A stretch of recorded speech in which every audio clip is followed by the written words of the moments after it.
Welcome to the Global Affair podcast, brought to you by Love Out Loud, the world's largest love-based movement actualizing a civilization of love by 2030. My name's Nicole Gibson, and join me and some of the world's brightest minds as we bring some of the most important and controversial conversations of our time into a space of unity.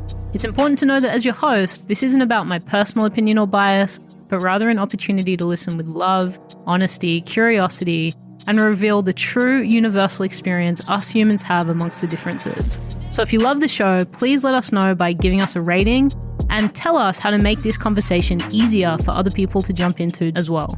And with that, let's get it.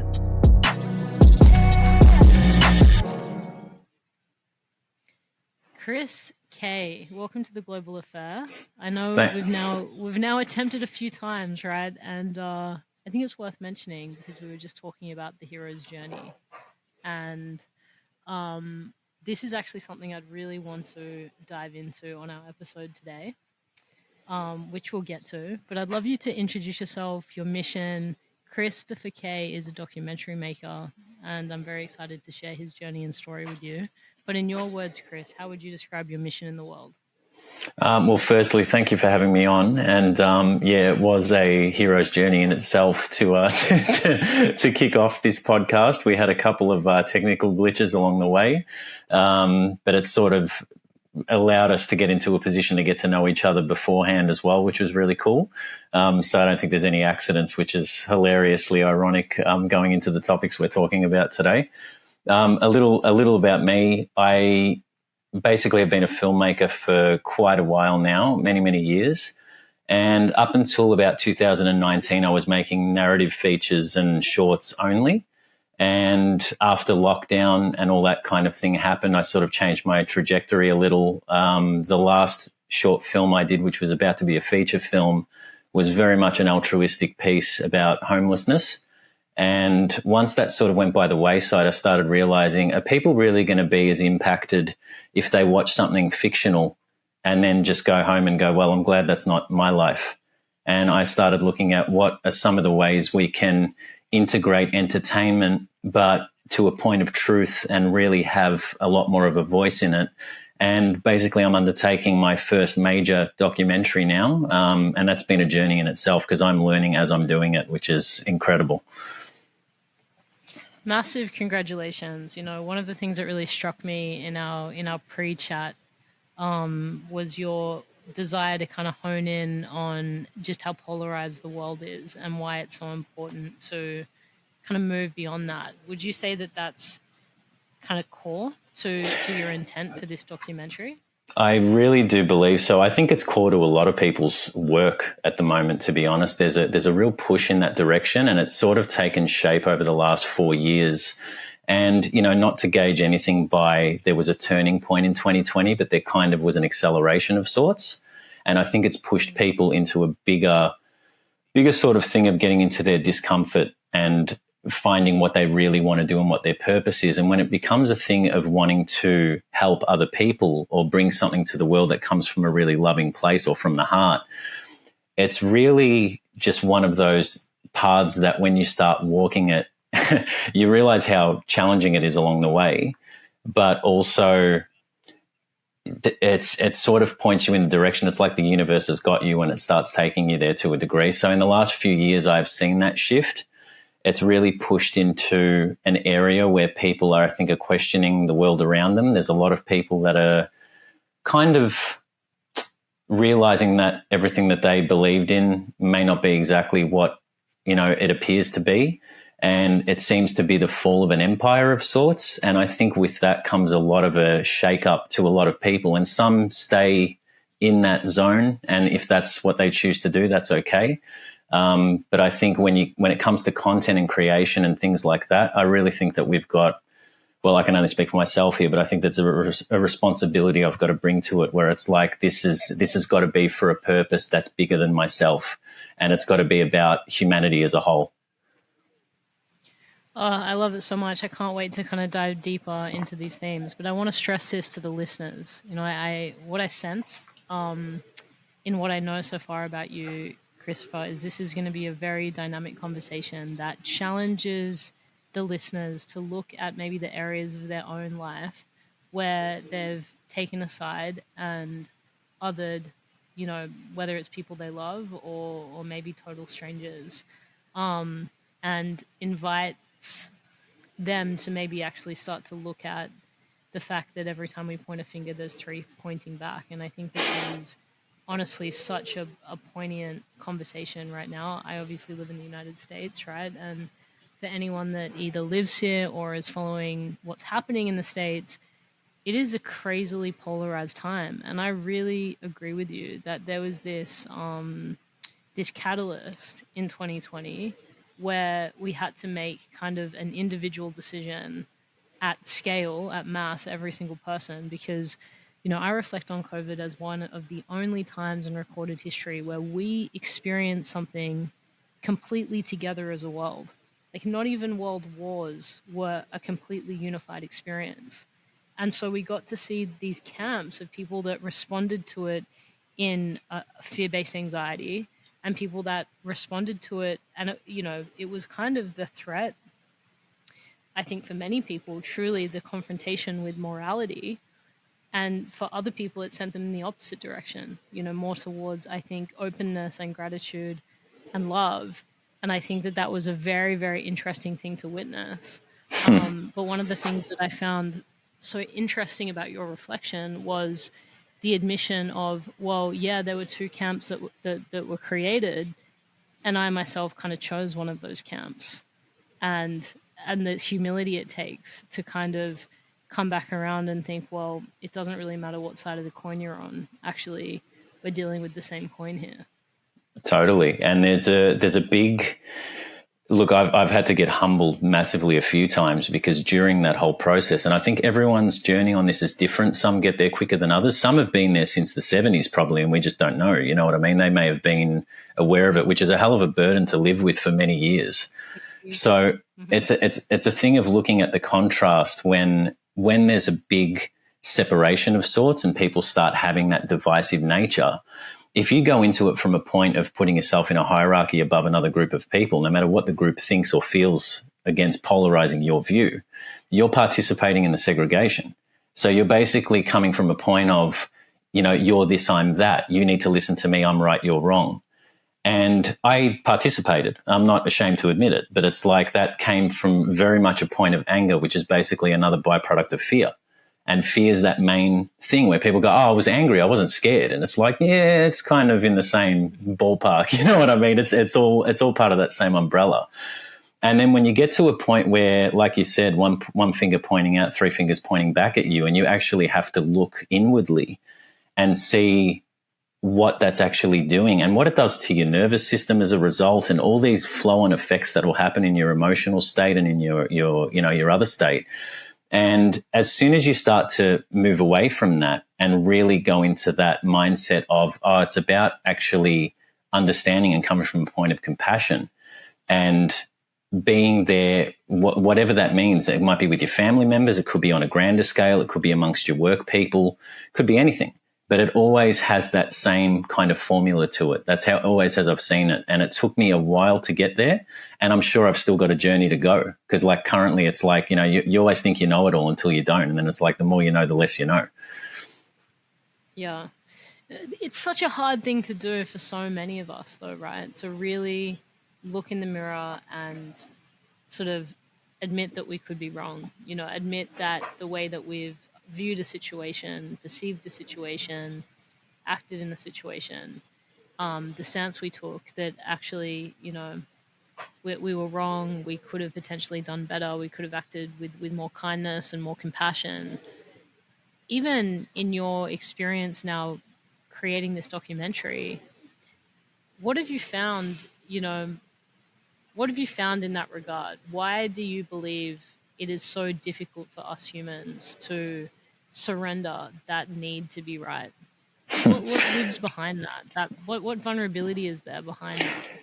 That's an eternal question, and it's like I've got theories. I don't think I've got concrete answers on it, but what I've come to realize, especially especially interviewing the scope of people. So the documentary, when it actually started from a point of when I was going through that anger stage, which is hilarious. That's when the inception happened. And then it was a thing of, I'm going to do this and I'm going to tell them what's what.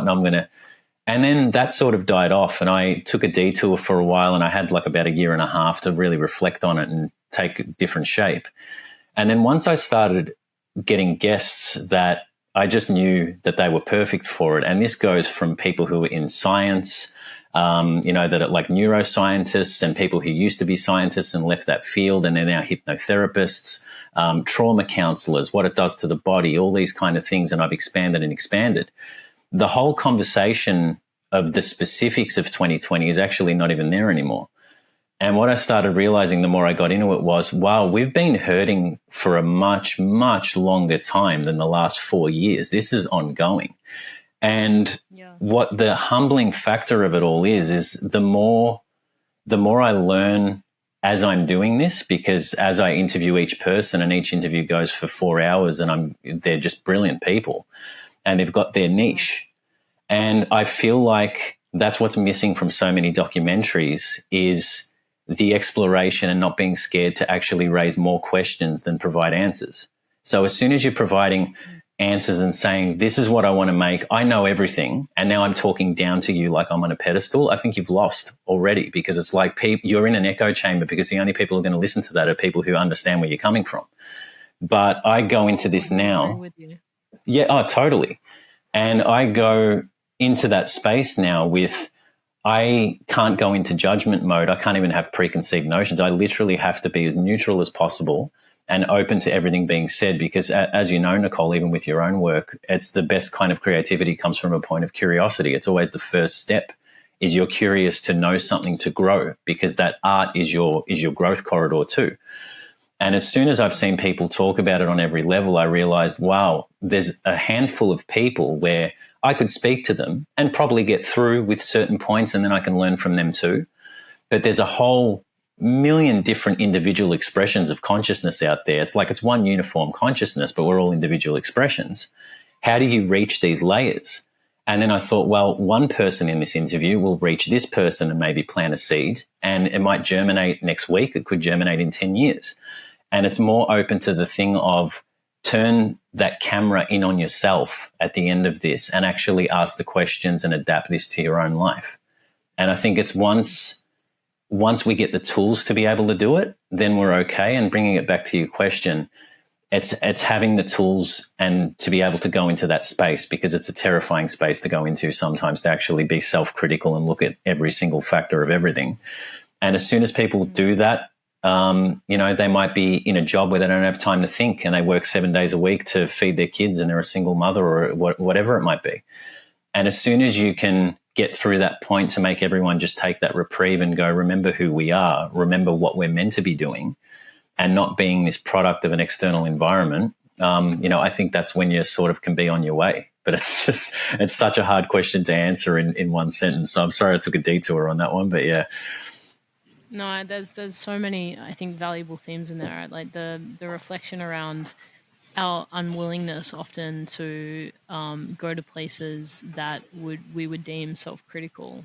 How difficult it can be to really look at parts of ourselves that we don't yet accept, that we don't yet love, because that's where it's all coming from ultimately, right? We don't have a comfortability yet in ourselves and our own bodies, and so we're externalizing that. It's making us feel like we're separate from other people, or we're defined in some way by our belief systems, when we're so much more than our belief systems. There's so much more that's connecting us than the things that we believe.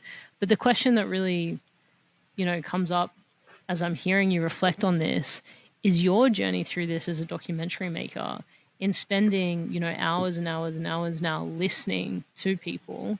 And based on our conversation, I concluded or deducted that you're really attempting to take, somewhat of an objective space here, and try to keep your bias as best as you can outside of it. Have you noticed, even physiologically, your triggers and defenses start to minimize the more you've opened yourself up to people that believe very different things? Absolutely. I didn't really think about it at the start. It sort of just happened in a very gradual way, like most things do. But that whole component of sitting in a space where it's the funniest thing in the world, especially if someone has such an incredible arrangement of knowledge and they're able to communicate it, but then in their personal life, they might do something or be someone that you don't agree with. And this isn't anyone specific. This is just a valid point. Often this is the case, right? Yeah. And when you come across that, there's those, like the only thing I do is turn it inward, because it's like I it's not to be expressed and sit there and actually pass the judgment. But most of us pass silent judgment anyway and don't actually verbalize it in the first place. So that's the first step, is it's in your head. And then I always do that thing of where's that coming from and why?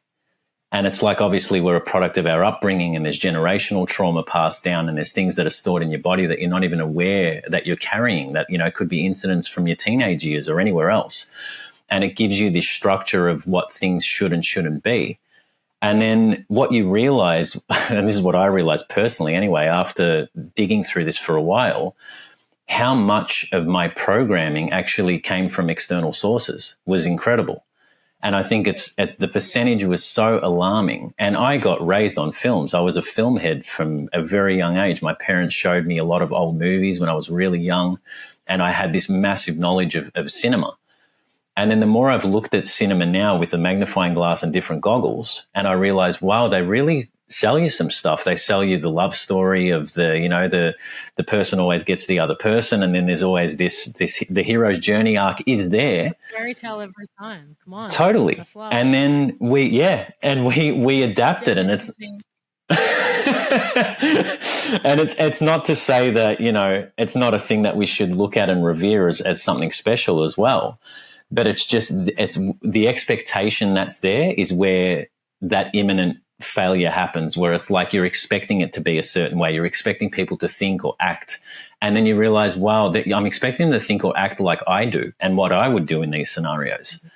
And then you realize that that's not even you in the first place. So it's like, wow, okay, let's start doing some work here and integrate these shadow pieces, because they're obviously trying to tell me something. It gets into a very, very interesting funnel. Yeah, I mean, there's, again, so much to unpack there, how we as a society and as individuals within society have created these completely unrealistic ideals, and yet at the same time have a society that is, somewhat apathetic. Like it's a very weird kind of, we all have these ideals and expectations that we're constantly disappointed by life for not meeting, whilst failing to actually do that self-reflection, look at ourselves in an analytical or critical way to try to figure ourselves out and be better. But I think we've been sold the idea that it should all come from the outside, that we need to try to control our environment and control other people rather than controlling what's within, or figuring out what's within before we can even start to master it and have some agency over it. Just literally figure out what's there and what we're working with under all the layers. But I can hear the questions of our listeners around the documentary. So before we go into these deeper concepts, maybe give a bit of a pitch about the documentary, the kinds of conversations you're seeking to have, anything there is to share, and then we can go kind of deeper into some of these themes. Yeah, sure. Well, it's basically a lot to do with moving through stages. So how the whole thing's structured is there's a narrative film that actually runs through the documentary itself. So I've got 7 chapters that are lined up, and basically in between all the sets of interviews with 14 different people from very different walks of life. And this covers, as I said before, scientists, people from the Indigenous community that are really reconnected with nature, just to get a complete overview of, every sort of way of living. And within, the scope that I can do it in a 2-hour way, which is going to be very tricky, but I'm going to try my best. The story that does run through basically breaks out into chapters where we see very common stories that are very relatable to many people. One is, a person who's been in the same job working for 50 years and stuck in that role and hates going in every day and only lives for that and realizes I've never looked for anything more, but, I'm too old to maybe go and do that now. And how that impacts them directly. A mother who's lost a child and the trauma that comes with it, and then generational traumas that get passed down to, whoever's remaining and everything else. programming through Hollywood, through media and bits and pieces like that. Relationships were a big one. They weren't actually meant to be in the original thing, but I couldn't avoid doing it because everything kept coming back to it. And these are people who basically don't realize the other person's a mirror for them. And then the pieces in them that you need to fix are actually within yourself. And it's that whole conversation. So where the themes... That's starting to emerge actually through the interview process. So massively. For the subject, it's somewhat of a therapeutic process as well, I imagine. Absolutely. And it comes through into a thing. This is the thing. I want to make sure that this doesn't give you a certain way that you have to be in order to get through all these hoops and how to move through these things. It's basically, here's an overview of humanity, and these are the ways that we can elevate our consciousness together. And the way we do it together is actually not by, everyone watering themselves down in order to be in a group mentality. That's where I think people go wrong. It's about remaining the strongest individual expression that you can be in order to help the collective itself. So it's basically you literally leading by example and the ways to go and do that in order to achieve that. So I'd call it more, it's a documentary, it's a film, but it's also kind of a guidebook it's like having a little playbook on how to sort of navigate these things and get around them and ask questions that may not have been asked before. I think that's such a beautiful intention for what you're creating, through letting others have this sort of deep window into someone else's humanity, helping that kind of bridge maybe the distance that they feel in themselves, because vulnerability is so powerful for that reason. When we see someone else going there, willing to reveal themselves, we can't help but begin to self-reflect, right? It becomes safe to self-reflect. I've seen that so much in my work. But I'm curious if you don't mind sharing, or it's not kind of, confidential until the documentary is released. What are some of the most kind of confronting ideas that you've had to kind of be with and sit with just personally for you as you've gone through some of these interviews? For me, definitely the biggest ones have been relationship reflection, massively big for me, in terms of basically having to look back at the past as well and sort of not see where you went wrong, because that's not the way to sort of look at it. But what it sort of did was make me realize that every negative trait I may have seen in a former partner or in a former relationship were actually things of myself that I needed to fix. And hearing that from people it's so hard. It was very, very hard. It took a toll. Even I went through even, the physical repercussions of that at points where I'm like, I know it was doing something to my nervous system, and I really had to find where it was coming from. And that was probably my most major shift. And I think there was the way I was raised, and one of the big things there was, it was okay to be vulnerable, but only for a minute. And then just, put on a face and let's push through, And I really had to sit totally. And the funny thing, it controls another factor, Nicole, because as a director, when I direct a feature film or something that I've written, control is everything to me, because I need to actually control how the actors say their lines, what this edit's going to be. And I do editing as well, so I've got to cut all those pieces.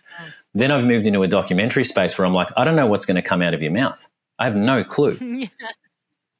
So it really made me let go of that control component. And one of the other big ones, which I always had a thing with the schooling system. Growing up, especially with two older brothers, there was always a massive flouting to authority that I know was in me from very young. It was my father raised me to question authority, but also said, well, but except for me, I'm an authority figure. You can listen to me. And I was like, I don't think you can train it one way and then have it the other way. It's either all or nothing in that direction. But one thing that I saw with the schooling system, speaking to people who, have PhDs and have gone through the education system themselves and have seen the pitfalls of it, And a lot of people really get triggered by this when you're like, hang on, you look at even the school day where you're working from the exact same hours as you're going to plan to do as an adult, and you're going to do the 9 to 5, and that's what you're meant to be doing. It's like it's the training for the real game. And then when you start seeing it, and it's like, it's not to say it's bad. It's like education is very important in a lot of ways. But when you look at what structure can possibly do to people to keep them under that thing of not knowing themselves and not to be able to question anything or ask questions or think critically, I think it's a really slippery slope. And that was a huge thing to hear from other people who are in the education system. It was incredible. And what was did they come into the interview kind of having this position that they wanted to explore? Do you give them that kind of context? Yeah, it's been, I have a three-way rule with this. And what I do is I give them 3 options. I say, you can either know all the content I'm going to ask you is in every question written down, a roundabout outline, or nothing at all. And most have chosen nothing at all or an outline, but none of them have asked for the questions, which I find really interesting. And as soon as you go into that space of even having the area, the questions, I don't think they're ready for some of them. But the beauty of it is when it's filmed and when it's done, it's a safe space. And how I've made sure of this isn't to do what, some of the world famous documentary makers have done in the past, where they do go in with an obvious agenda and they basically can take every single tiny sound bite out of something and adapt it in order to say something completely different.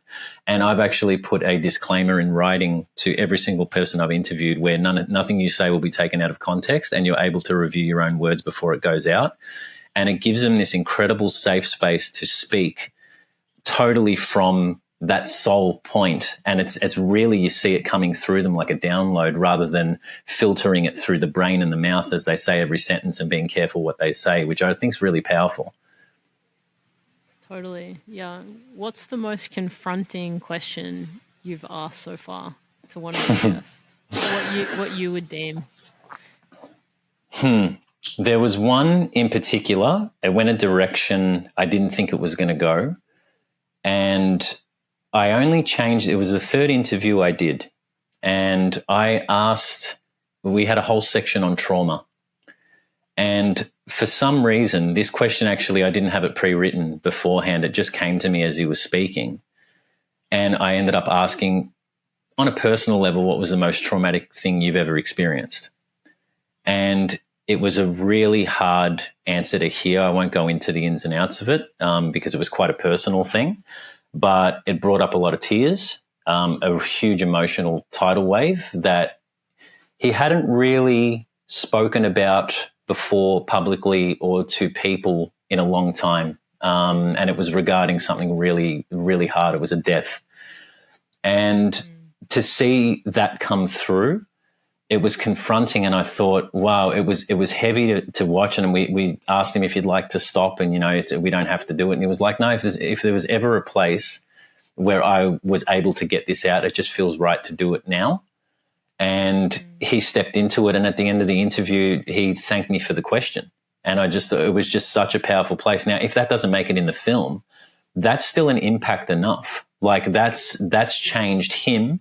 And that's changed me hearing it. I was not only just so honored to hear someone in that vulnerable state, talking to me with that much strength and conviction in what they were saying in front of 2 cameras running on them. It was just, that's one of the most memorable experiences so far, for sure. Yeah, that's to really be with someone in grief, I think is such a sacred just thing to see, to feel. Grief is, I think grief has the power to change us more than any other experience. I agree. I kind of think that it's, in some ways it's the opposite emotional experience to love, because we can only really grieve something that we love, right? It's the loss of the thing, the loss of the thing that we love, and it brings us so close to the impermanence and the fragility of life. where we realize we don't actually have control. And That, this was actually the other question that was swimming through my mind, your reflection around going from a creative environment where you had complete control to then surrendering control to create, to see what was going to come through these guests. That's a very, very powerful pivot, I think, as a creator. I'd love you to just reflect on that. sure. So it sort of happened in a very weird way. And I knew I was going into a corridor of really having to do some self-reflection and, without bringing it up every single time, but 2020 and onwards really did have that shift. And I think it impacted a lot of people more than they realize. And there's a lot of people walking around still carrying grief itself and trauma and everything else because it was a really hard time.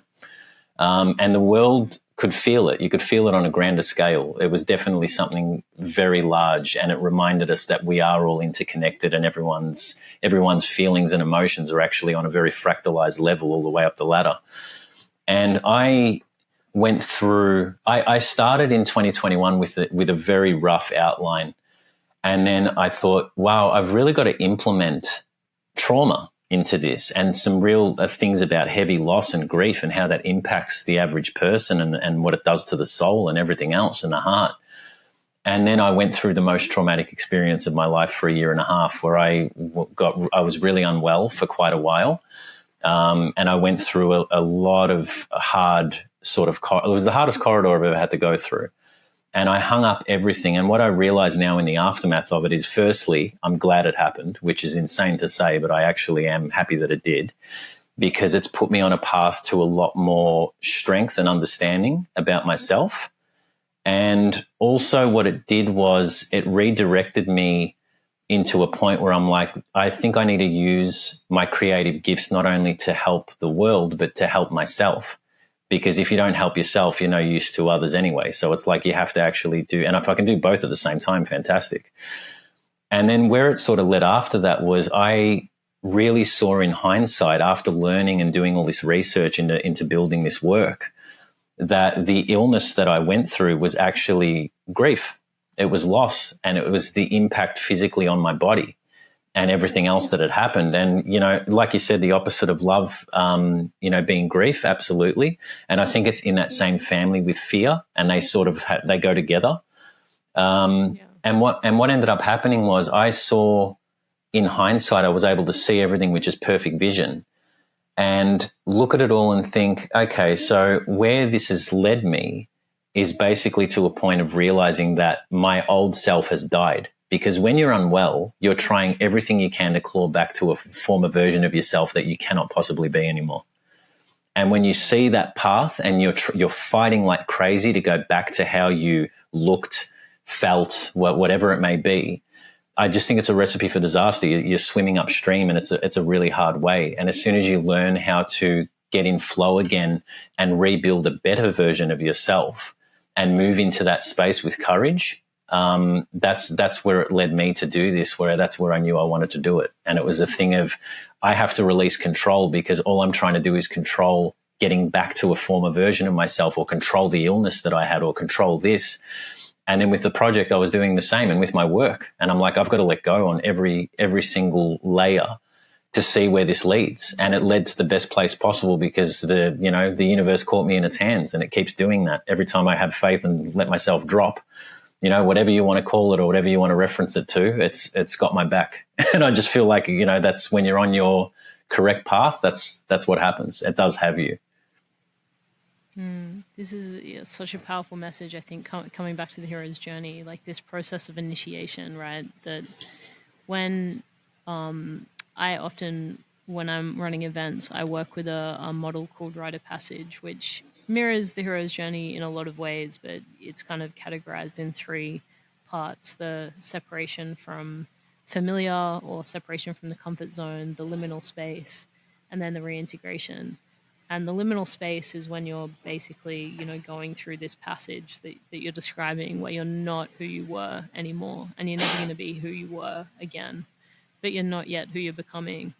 And just like the caterpillar and the chrysalis, you're literally your mush, and it's so terrifying. And I think one of the really challenging things about this rite of passage process, or this hero's journey process, that all of us are going to have to go through more than once in our life. There's many rites of passages and initiations, and if we don't choose them, they're going to choose us. It's going to be the death of someone we love, or a health complication, or a breakup, or whatever it is. Life will inevitably take us through those passages, and we're meant to become someone new.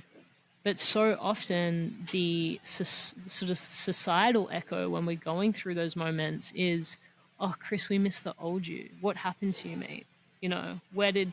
And I think that can be such a damaging thing, that, our friends and our families are saying this probably with good spirit. But I think it's a lack of education of what this change process actually means, because none of us were initiated properly as kids. Like, very few of us in the Western world had proper initiations from girlhood to womanhood and from boyhood to manhood. So we don't know that this is actually a process that is quite sacred.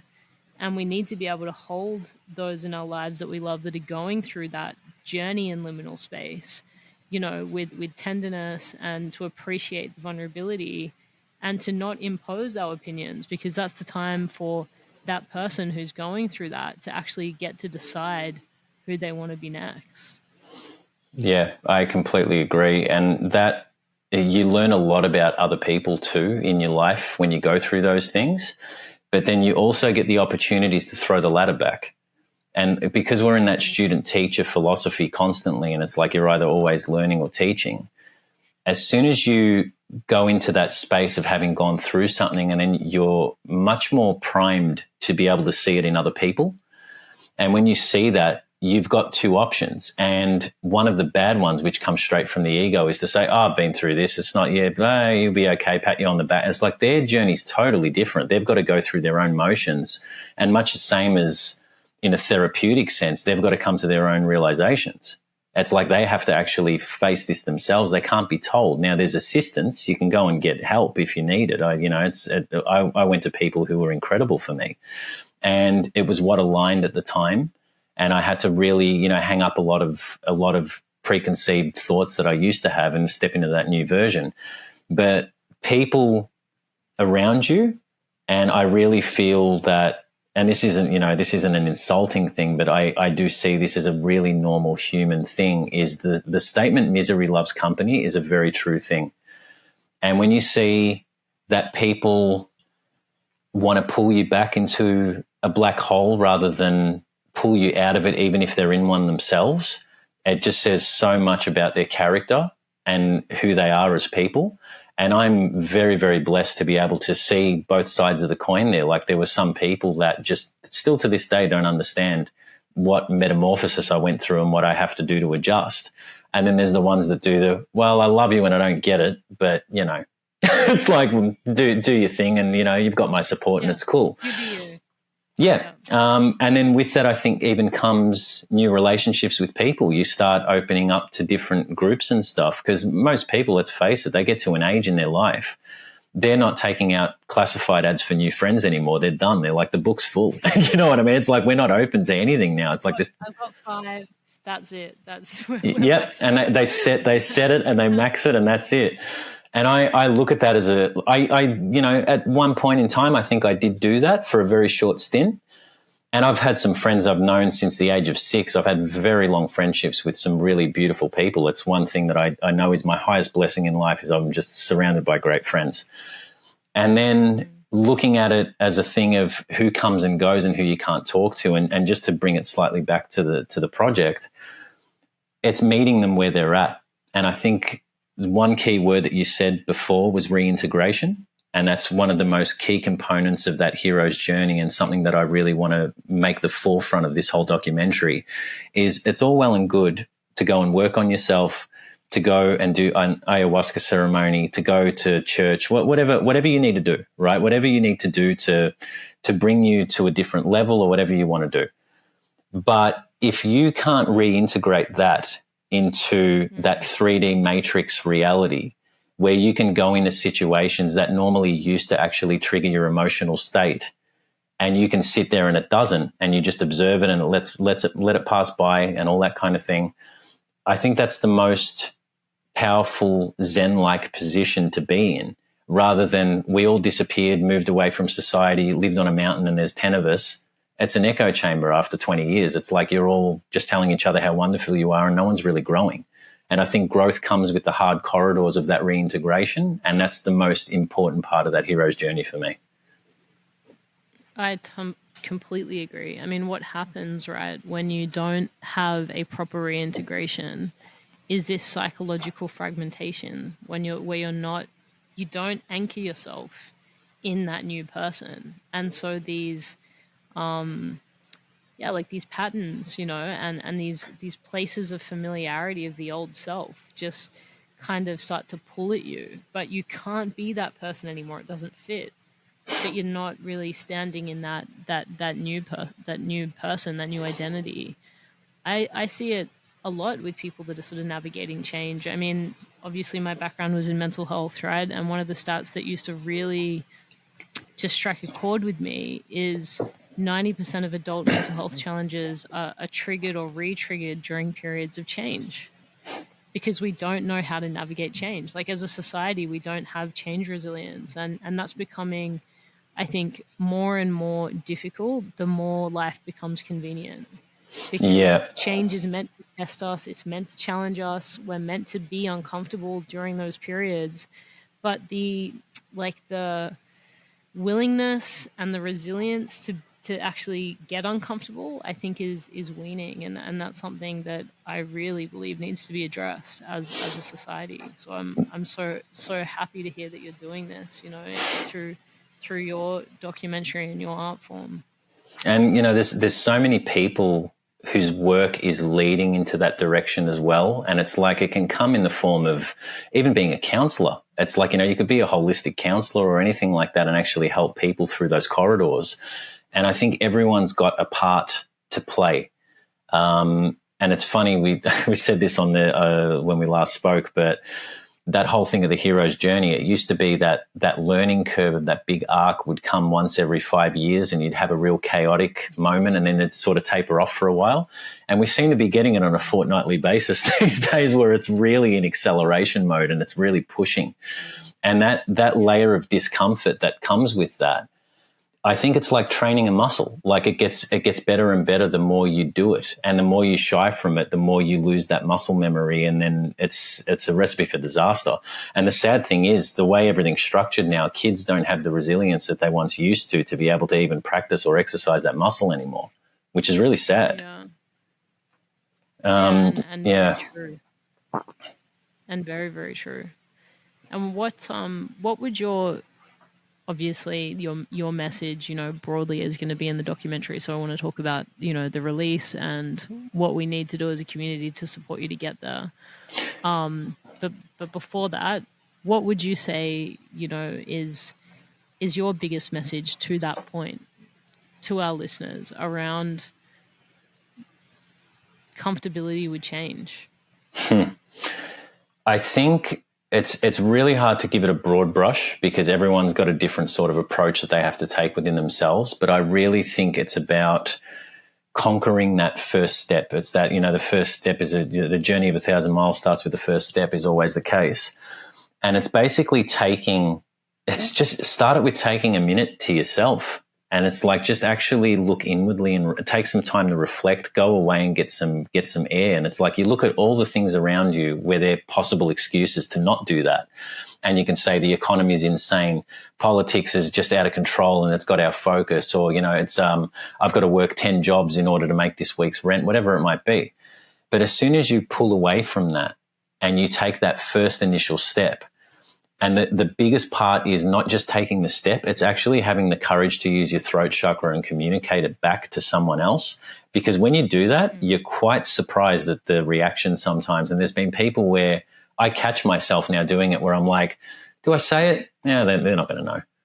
Just leave it and leave it there. Yeah. And now I'm like, you know what? Let's just open up and word it in a very generalized way. Yeah. And all of a sudden, you get this reciprocity that comes from them. And you're like, oh, wow, I never would have thought that I'd have this conversation with this, person at the bus stop or wherever it might be. It's like, oh, wow, okay, this was not what I expected today. Mm-hmm. And I think it's a factor of not only doing this for yourself, but also taking the step forward to meet other people where they're at and be open to listening. That's my biggest one, is like, if someone's got a point that you disagree with or they're so locked into it, ask yourself why, and ask why it pisses you off. Because that whole thing of the truth will set you free, but first it'll piss you off, I think is just the most beautiful thing I've ever heard. It's very true. I love that so much. I love Jordan Peterson's quote that the truth is your ultimate adventure. And so many of us are looking for more of an adventure in life, and we think we need to make all these radical changes. But if you just wake up tomorrow and make a decision that you're going to be more honest and actually say what you're really thinking for the next 24 hours, I would bet any money that your life will radically change just in that period of time. Like that's something that is so within all of our control. Many people are wanting to change their life. They wake up every morning. They don't want to participate in the life that they're currently in. To me, that's such a powerful, real, tangible way that you can action with, no resources other than yourself and your heart, and just watch the way that your life starts to transform when you start to do that. 100%. And you don't need millions of dollars to do it. Like you said, you don't need all these, we have to have a vacation and we have to do, it's like you can do it today. You can do it to the postman when they drop off your mail. It doesn't matter when you do it. You can exercise it at any point in time. And I think more and more people are getting there, Nicole. And it's like, I don't know if because I'm more aware of it now, but I'm seeing a lot more people in the search, if that makes sense. So they're not quite, they don't know what they're looking for, and they're not, like, a lot aren't quite at that point. And it's like some are well beyond that too. It's like it's all different layers. But when you see the common theme, it's exactly that. It's like, they want it. What more is there, and what am I doing? And as soon as you ask any of those questions to yourself, I think you're on the way. I really agree with that. I think the constructs of Western society and celebrity culture, I think a lot of these things are coming undone. They're being challenged. The 9 to 5, having to work from an office. So many of these structures are being challenged, and that's an amazing thing. That's there's real opportunity in that for us to actually co-create. And I get that same sense too, that more and more people are realizing, hey, maybe there's more to the story here. Maybe there's more that we can actually, create that's beyond the template that we were, programmed to believe was the only way, being a slave to the system, etc. I'm excited about that. I mean, that's what gets me out of bed every day. And I know, anyone listening to The Global Affair, they probably feel similarly. And so share with us, how much are you raising for your documentary? What is the most supportive email you could receive in your inbox at the moment? And then I want to talk about when the release is going to likely be. Sure. So there's 2 tiers to this, and it's quite funny how this all played out too. But the main push, I've had 2 executive producers on board that have come to the table, and that's with larger amounts. I started from a point of thought where I thought I need all of the budget in order to get started, and it got nowhere. And then I realized this throws back to an 80s movie that people may not remember, but I'll give you 2 references, Field of Dreams and Wayne's World 2. They've actually basically got the same message in them, which is if you build it, they will come. And as soon as you start your motion that way, and I think that's where a lot of people fall down, it's that thing of, and I had to get really humbled with this one, where it was just throw yourself out there and start. And then the more I did, the more it magnetized what I needed to continue it. And I think until you step into that space, you can't do it with a plan. And it's like, that's always what I've done, but now I have to do it a different approach. So executive producers are on board. I've got 2. There are still slots for more, but on the $75,000 of the budget, which is allocated to a crowdfunding side, so it's basically through the Australian Cultural Fund, and there's a few other avenues it can go through as well via the website on anavasi.tv, and that basically $4,000 in the first month, and that was without really a real hard push for a campaign. So I know it's something that people want, and films are expensive, and to do them right, it actually is more expensive for people to be able to see them. It's the marketing on the back end and everything else to get it out there. And I'm confident we'll get there, but any help would be incredibly appreciated too along the way, and helps out me and my team and everyone involved. It'd be beautiful. Of course. So we're going to put the link below where they can actually go and directly donate to the crowdfunding campaign. Is that right? Yeah, that's cool. That'd be great. And then the any executive producers that are looking for their next project, also you'd be open to meeting. Absolutely. So, okay, incredible. We'll put all of your socials below as well. And what about the timeline? I would love to host a showing here at my place in San Francisco. Oh, that'd be unreal. That would be pretty cool. But when are you expecting to release the documentary? So the anticipated release, which is it's a hell of a deadline, but December 2025, which is at a push to get everything done and rolled out by then. I'm headlining the editing with one other person, so we're going to work like crazy. And each interview, as I'm doing them, are basically all getting cut into pieces and everything else. But it's a monumental task, but it's something that I know I've been able to do before with a previous film, and it's everyone's confident that that's where we're going to get to that finish line. And it's a completion year, 2025 as well, being a numerological number 9. So that's just the icing on the cake for me to get it done by that point. Well, maybe releasing it in the 1 year, that feels good. Yeah. So it's like it's going to lead straight into that new energy, new everything. It'll be beautiful. Yeah, the film that brings everyone into the new earth. Well, we're backing you, we're supporting you and cheering you on. I think the work that you're doing is so needed, and I think you are 100% the right man to be doing it. Thank you so much for sharing with us. No, thank you, Nicole. Thank you for having me on. Thank you for the conversation. It's awesome talking to you. Likewise. And we'll see you in the community. I love to invite our guests to do Q&As with our community. So jump into the community with us, and I'm sure there's going to be a bunch of people that have some questions for you as well. Fantastic. Will do. Thank you very much. Thanks, Chris.